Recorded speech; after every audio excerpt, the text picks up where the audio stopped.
Hi, I'm Euge Valovirta, and I'm gonna show you how to get a great metal guitar sounds, at least in my opinion, with two classic amps.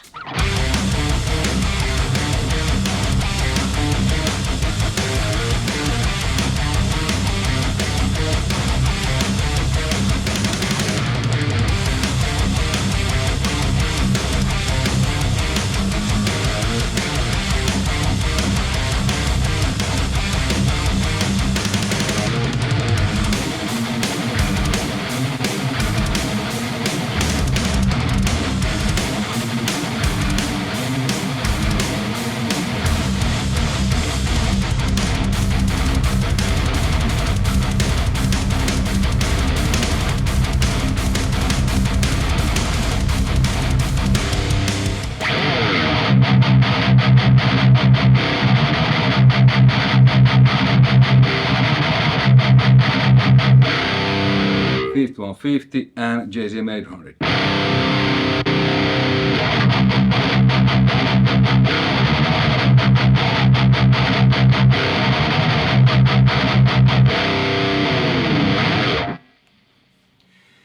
Yes, this is the question that is probably one of the most asked questions, how I'm able to get those crushing guitar tones. And first I gotta say that it's mostly here, hands, you know. If I give this guitar, these amps to 10-year-old kid who has played a few months, it won't sound the same. So mostly it's, if you play tight, it will sound tight. You know, amplifiers, they don't really have a, I mean, there's no sound, because it's amplifier, it amplifies the sound, it gets what I create with my hands and with the guitar. And certain amplifiers amplify it a little bit different way, but so those of you who have, you know, seen my videos, I played with so many different amps, and it always sounds pretty good. It always sounds like me. But I have a couple of favorites, and I'm gonna show you how I do it, how I've done it on many albums. So it's about two amplifiers. So first let's talk about the guitar. Whatever works for you, there's no wrong or right. You know, I played with a Telecaster, with Stratocaster, with this Super Strat Les Paul. Small differences, you know, I mean obviously Telecaster with single coils will sound different than this. My favorite are these ESP Super Strats or Les Paul types, like this signature ESP of mine, Eclipse. And my favorite pickup is for metal and rock, pretty much anything. It's EMG81.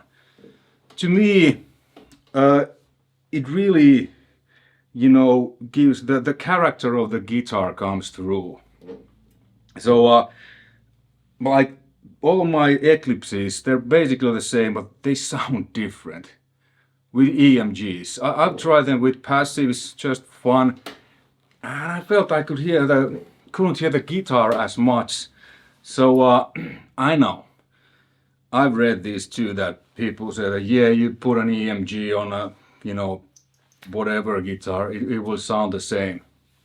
Bullshit. Those of you who made those comments, I believe they never even tried EMG81 or whatever EMG. Active pickups, I feel it really you can hear, at least I. These are, you know, personal preferences. Can't really argue with those, but to me, 81 is I really hear the guitar. Different tonalities of guitar, the wood, everything. So to me, it's the ultimate pickup. And it has quite a lot of mids, not so much lows, and those screechy highs that some, you know, passive pickups have. I do use passive pickups as well, but if I'd had to choose one guitar for metal, for anything, EMG81. You know. Alright, that's that. Then this guitar is in C standard now. I can make this to drop also with this one, but let's keep this in C. So the tuning, obviously, you want to have more deeper low and blah blah blah. You could, you know, lower the tuning. I use basically three main tunings: E flat and a drop from that, D and a drop from that, which is drop C, and C and a drop from this, which is drop B flat. You know, just in CYHRA we use this tuning and the drop tuning. So that can also factor, you know, to get different vibes, because guitars and amps behave a little bit differently, you know, depending on what kind of tuning you feed them to. Cool. The strings, what I have, I kind of like fairly thick strings. These are 12 to 60 DRs, DDT strings. And yeah, so that's the guitar stuff, but it really, you know, whatever, you know, works for you. And then overdrive in front of an amp, it's you know, I use that. I like the feel, the tightness and the small compression it gives to me. So what I have now, we're gonna listen to a song soon. I'm just gonna present this, you know, little forwards. So 5150 black leather, and this time I'm boosting it with Zuta Duality Plus overdrive on the modern drive setting, picture there. Then I have JCM800 203, this is from 84, it's the Bad Boy, this is from 92, original black leather. And I'm boosting the Bad Boy with super overdrive. So 5150 now with and without the boost.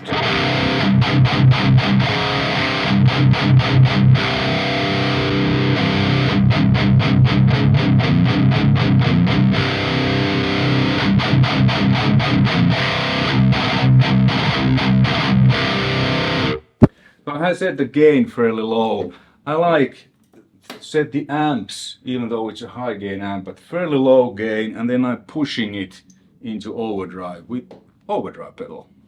I like just the feel and what it makes me do, and then it's pretty much two channel. I have two channels. We're gonna take the overdrive off, lower the volume. There's a, you know, medium gain or almost a clean amp, but I just like how amplifiers behave when you feed them with a slightly overdriven signal.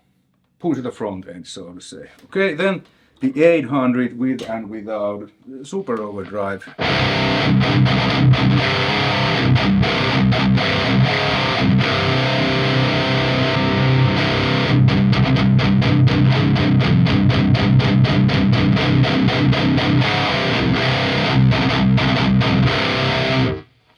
You can hear the low end, but what is cool is that when I take the SD off, lower down the volume, because then the amp doesn't get as hot signal, so it's not that low endy anymore. Listen.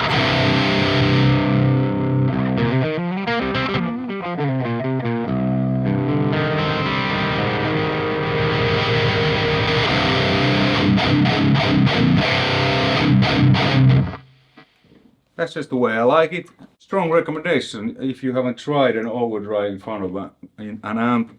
Dial A, low gain sound, medium gain, and then boost that into, you know, punchy overdrive with overdrive pedal. Okay, so those are the amps. And then the cabinet, that is really, really, really important. The cabinet and the speakers, because let's say if you're buying a new stereo system, you want to upgrade your current stereo system to get better sounds. What are you gonna buy first? New CD player? Well, CD player who uses vinyl player? No, you're gonna probably buy new speakers. So, I mean, even if this playing guitar, amps, pedals, if they are really good, but if the cabinet and the speaker isn't good, it won't sound good. So my favorite cabinet and speaker for metal and pretty much everything is the Marshall 9060 PEAVEY, the vintage cabinet with Marshall's vintage speakers, the original V30s. They just have great mid-focused full tone. My other favorite is Greenback too, but I mainly use it with Plexi or some lower gain, more vintage stuff. Okay, that's that. And then when you now have the guitar, pickups, pedal, amps, cabinet, speakers, obviously no one's gonna hear it except yourself if you don't record that. So you need microphones to put into the cabinet, then you need a microphone preamp, and then obviously, you know, audio interface and DAW in these modern times. So this time I'm using the most basic thing. There's SM57 straight to the edge of the dust cap, and then I have SC Electronics VR1 a ribbon mic, also straight to the edge of the dust cap on another side. I blend it in a little bit, so you can see here, alright, and I can see only one signal, because I'm using Radial's 2-to-1 summing mixer, so both mics go there. Then I can dial the balance there, so the 57 is full and the VR1 is a little bit over noon, so it's just there to add a little bit.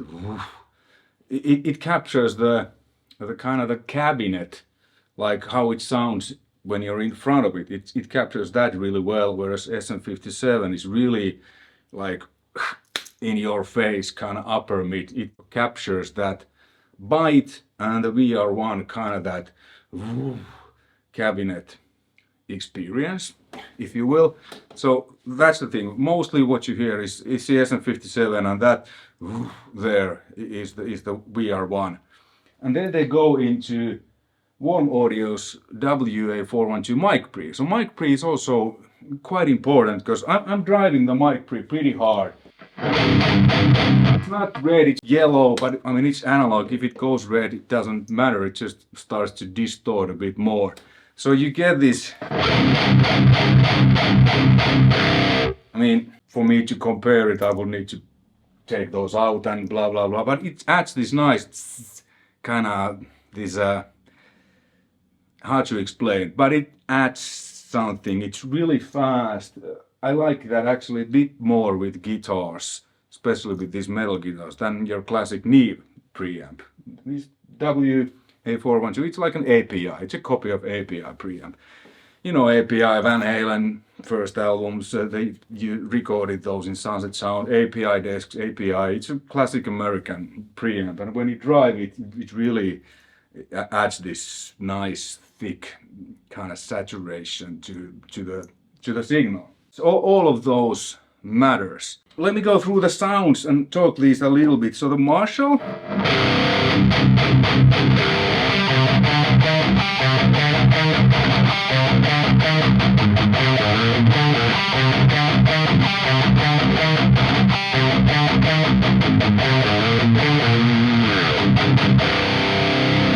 The 50-on-50.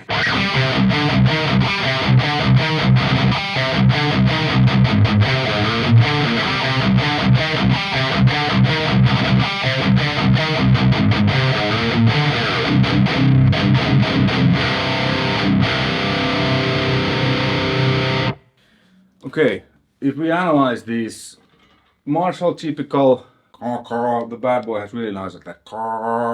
I'm using the same cabinet, same mics, 50-on-50, kind of hi-fi, like deep lows, and then it's almost like a smiley face a little bit, whereas 800 is like this. And then when you put those two together, there's many ways you can do this.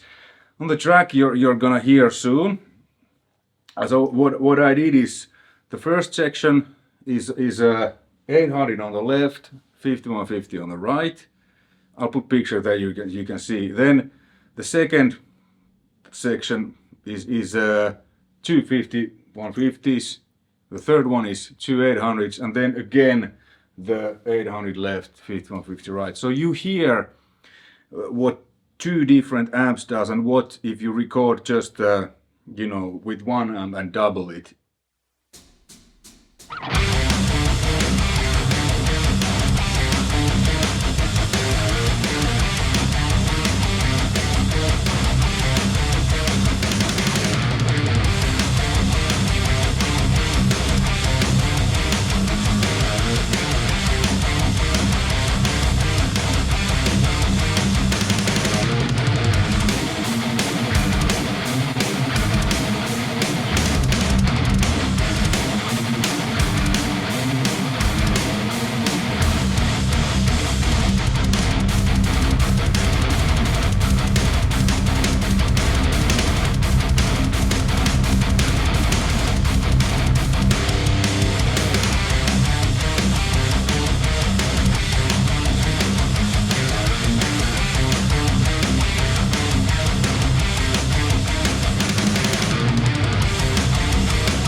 Okay, so what you heard, what we heard, when there was two different amps, it sounded a little, to me it sounded the best. You get the best of both worlds. When there was only 5150, it felt a little too, you know, whatever. 2800 it was a little, on this mix, a little, oh. And then again, the last section was both, and I think it worked really well. So the reason is that you use two different amps, and you know, there were two different takes. So when I filmed myself, it was the left guitar, and then I doubled the right guitar afterwards. But you get, obviously, when you do two separate takes, that already creates two different waveforms, but then two different amps. They amplify your sound a little bit differently, sonically, and you know how they react. So that creates, and it just makes it a little bit wider and fuller in my opinion. Okay, now let's go a little bit more deep dive. Let's go to the DAW, and I'm gonna show you a few tricks or that stuff that you can do to make what I did there, a little bit EQing, adding a little bit chorus and so on. Alright, so this is the mix. As you can see, there's two guitars. I merged them because there was a little bit, because I changed the amps when I recorded, like in real time. Then I just added some crossfades and bounce it as one, so you can hear those clicks with the KHE, or the amp switcher does. So let's listen to the guitars. I open the plugins, I bypass them and explain to you what they do. You probably can hear it too, but...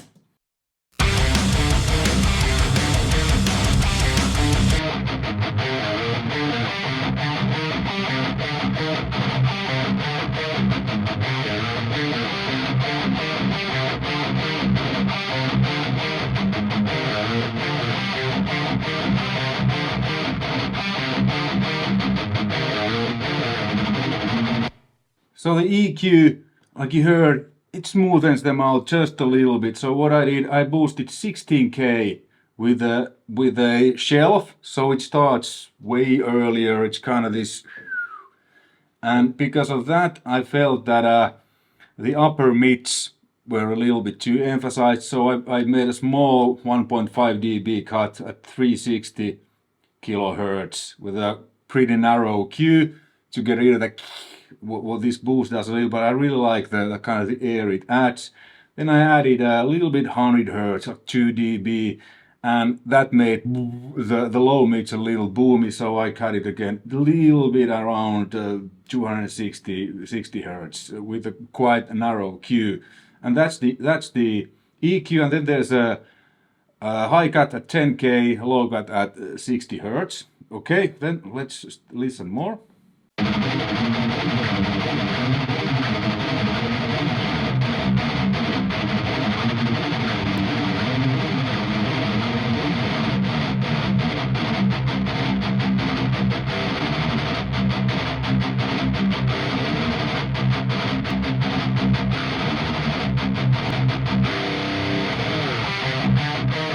This is Waves multiband compressor. So again, those low mids, it clears them in those chunky stuff. It opens it nicely. Okay, then more.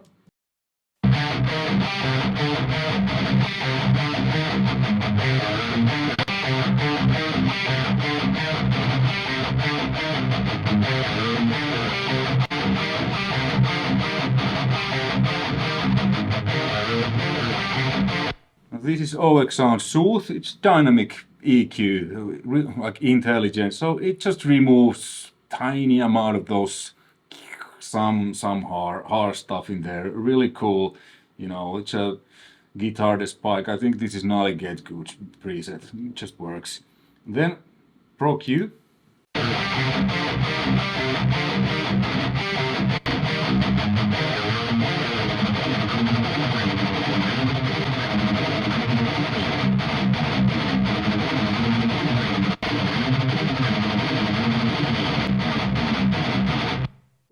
if you're listening really loud, you probably hear what this does, but otherwise there's not much difference. But when I've EQ'd, so I always EQ in the context. Now I'm just showing you, you know, this solo. Then I put the guitars really loud, and if usually there is some that kind of pokes out, that could create ear fatigue. And that's the last thing that I do. And on this one, it was at 3100 and 4.6K, around just a few dB, you know, them down. But if you listen quietly and in the context of a mix, that doesn't make much difference. But when you crank really loud, sometimes maybe these songs, you know, people play really loud, or maybe they don't have the best speakers or whatever. So this kind of the last thing that you get rid of those, that could create a little bit ear fatigue.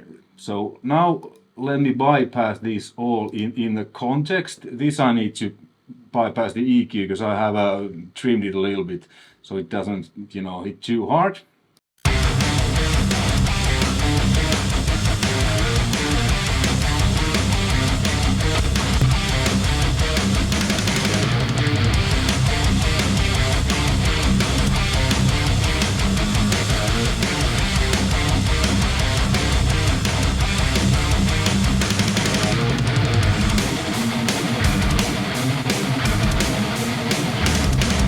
So I'm not really changing the sound, because the way I think that you should capture the sound like on the way in, I'm just shaping it a little bit for it to fit this mix a bit better.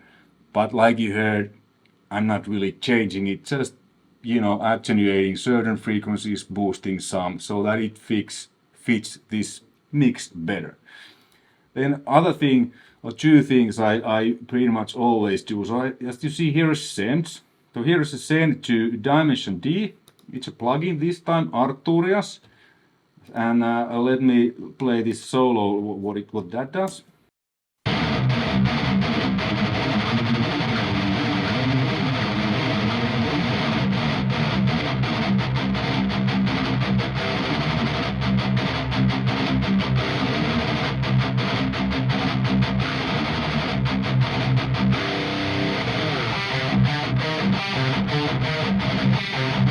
So here it doesn't sound like chorus, it just makes it a little bit wider.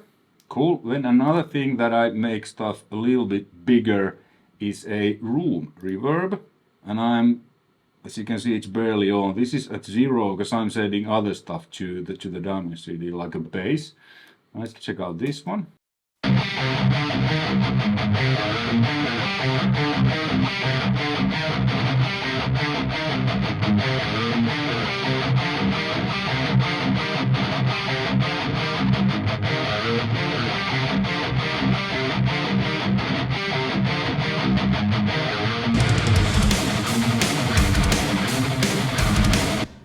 Again, it creates a small space in there. If we listen that soloed,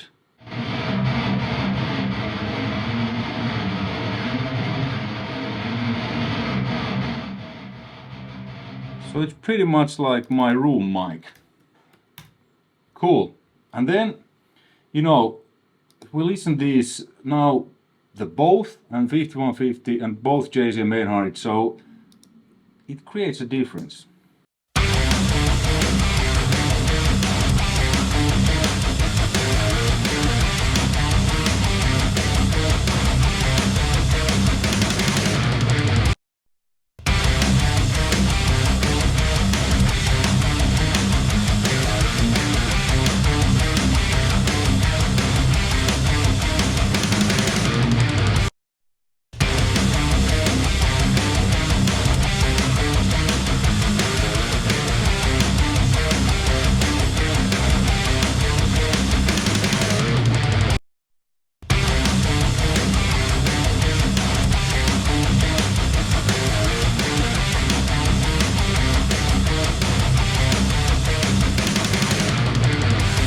To me, this sounds best when there's both. 800 to 800 was a little bit conk. 150, 150 it was a little bit yeah, kind of scooped or kind of disappeared. Both fine. Now I have only 2 guitar tracks, like on new CYHRA album, the Vertigo Trigger, I did the same, but I also recorded like both sides. I recorded 5150 and 800, and the right side 5150 and 800, and then in the mix I just many songs I think had the left side was the 800 was a little bit louder, blended in a little bit of that 5150, and the right side was 5150 louder, blended in a little bit 800, so you get this really nice thing, and all separate performances. So yeah, this is how I and maybe you can create crushing metal guitar tones, and the same rules applies to whatever, you know, guitar tone you're looking for. Make sure to get it right on the way in, and you only need to do small things depending on the mix, and sometimes maybe you don't need to do anything, it just fits there perfectly. Thanks for watching, hopefully you found this interesting and informative. Until next time, take care, bye!